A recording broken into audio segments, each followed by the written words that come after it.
Tere! Kuidas on sinul lood keskharidusega? Kui sa ütled, et see ei ole oluline, las ma räägin sulle, mida minu 20-aastane direktori karjäär on mulle õpetanud.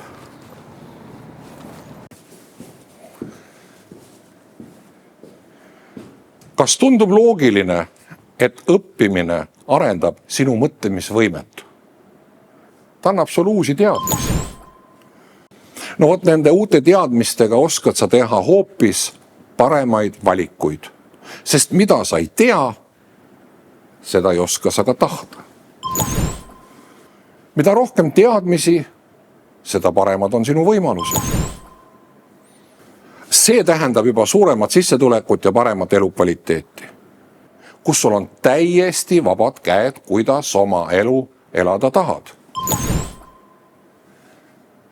Kui sinu takistus on see, et sul pole aega muu elu kõrvalt õppida või see tundub liiga raske olevat, siis meil on paindlik gümnaasiumiõpe ja tugi iseseisvaks tööks.